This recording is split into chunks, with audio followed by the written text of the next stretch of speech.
In this video, I want to look at the solution to problem 71. Problem 71 is a special case of a more general theorem that says that if I have two convergent sequences, the product of those two sequences is also a convergent sequence. In this particular problem, we're being told that the pk sequence converges to x and the qk sequence converges to 0, and we're being asked to show that the product sequence converges to 0. We're also being told that problem 70 says that since we have convergent sequences, we know that they are bounded sets, and it turns out that that will be an important part of the proof. Now, the first thing that I want to make an observation of is that whenever we're dealing with this kind of a problem, there are two basic steps. There is the scratch work step, where we have to find the capital N that works. And we can do any kind of reasoning, backwards, forwards, whatever we want to do on that one. But then there is the formal proof that our chosen N actually does work.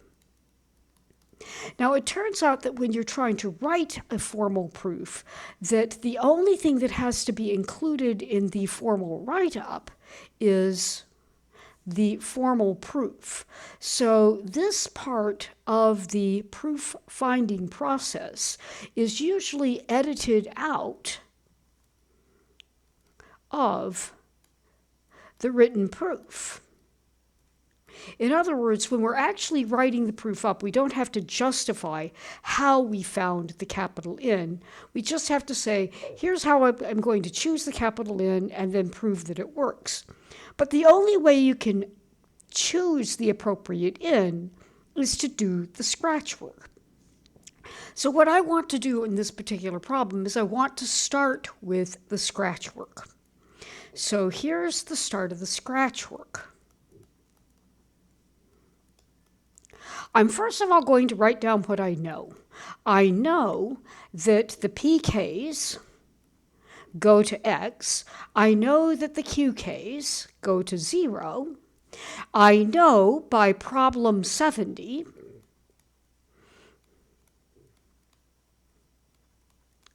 that both sequences are bounded sets.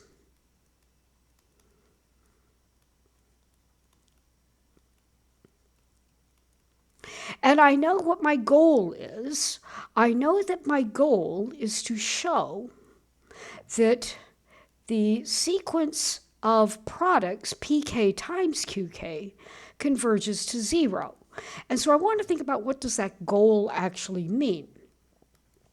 So we need to do this.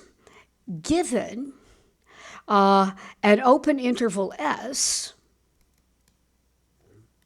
that contains 0, we need to find a capital N inside the natural numbers such that if little n is bigger than or equal to capital N, then pk times qk belongs to S. Now I want to think about the usual way I do this. Here's my number line. I'm going to put 0 here. My open interval looks something like this. And the very first step that I'm always going to do is I'm going to let delta be bigger than 0 be small enough. So in other words, I want to be chosen. So I want to let delta bigger than 0 be chosen such that the delta ball centered at 0 of radius delta is inside the open interval S. So let's put that in a different color. So here is my delta ball. So this is delta and this is minus delta. And the thing that I need to do is I need to trap the entail of the pk times qk sequence inside that delta ball. If I can do that, then I have the conclusion that I need. But the question is how are we going to do this? So let's think about what we know. So now we're going to be doing some backwards reasoning, and let's think about what we know.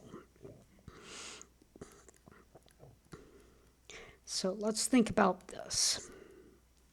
I want the absolute value of pk times qk to be less than delta. And let's see, this absolute value of pk times qk, that's the same thing as pk in absolute value times qk in absolute value. So I really want to trap the absolute value of pk times the absolute value of qk by the number delta. Now, I also want to remember that the pKs form a bounded set. And so what does that mean?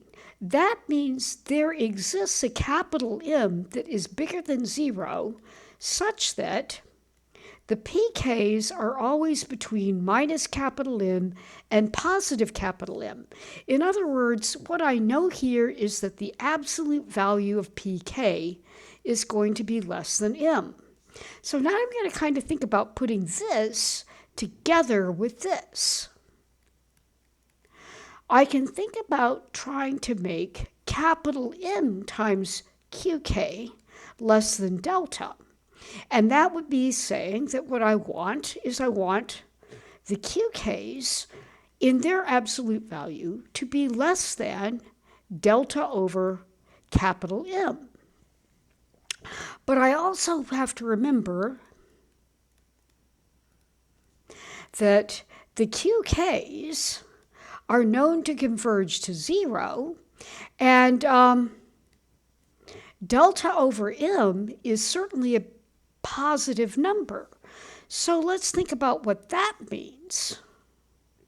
Here's my number line, and here is 0, and I can certainly think about the delta ball centered at 0 of radius delta over capital M. So this is delta over capital M, and this is minus delta over capital M.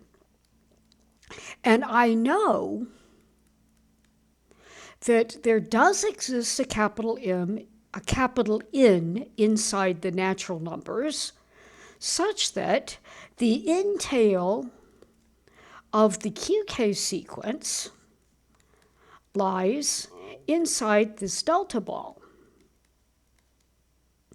In other words, what I know is I know that if little n is bigger than or equal to capital N, then qk ought to be inside of this delta ball of radius delta divided by M. And this is by the definition of convergence for the qk sequence. And I'm going to claim that this capital N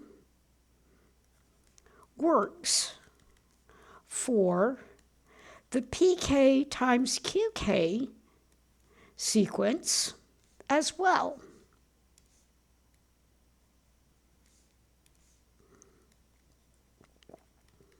And what I mean by this is my claim is that if little n is bigger than or equal to capital N, then pk over qk is going to be inside the delta ball centered at 0 of radius delta, which is the subset of my open interval S. And this is, if you recall, what our goal is right up here. So now I have a strategy marked out for how I am going to be doing this particular problem. The next video is going to be the formal proof that this capital N works.